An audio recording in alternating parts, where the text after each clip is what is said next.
Charles en campagne. Charles, vous scrutez le monde politique et c'est Éric Zemmour qui ressemble de plus en plus à un candidat à la présidentielle. Oui, le polémiste, écrivain, débatteur fait de moins en moins mystère de ses intentions. Ce week-end, il participait à un rassemblement dans le Vaucluse, suivi comme un candidat par des journalistes, des caméras. Et comme un candidat, il a lâché quelques petites phrases, notamment une attaque directe envers Marine Le Pen. Marine Le Pen, elle a un socle très, très solide, mais vous avez vu, elle a déjà perdu 5 points dans les sondages. Elle était à 26, elle n'est plus qu'à 21. Tout le monde a compris au RN qu'elle ne gagnerait jamais. Voilà, c'est tout, c'est clair. Voilà, elle ne gagnera jamais, ça a le mérite d'être clair. Et côté RN, ce sont Louis Alliot et Jordan Bardella qui ont répliqué.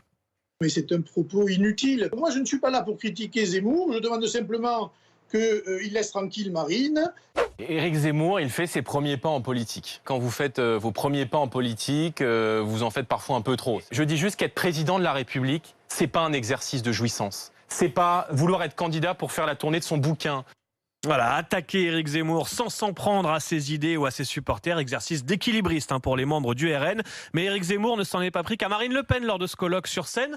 Il a aussi attaqué Jean-Luc Mélenchon et son concept de créolisation. Tendez l'oreille. Quand Jean-Luc Mélenchon parle de créolisation, il prend un mot qui fait plaisir, on pense aux jolies martiniquaises et aux punches.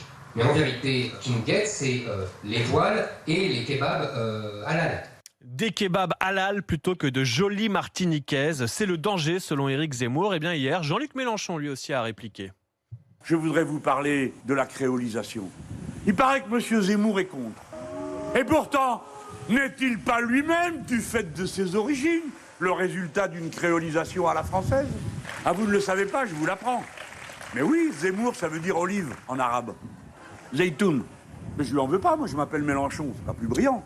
Passionnant, ces débats sur les noms de famille, ça annonce des débats de haute volée pour la présidentielle, mais au-delà de ces petites phrases, on retiendra surtout que ce week-end, de la gauche à la droite, c'est Éric Zemmour qui a été au centre de l'attention.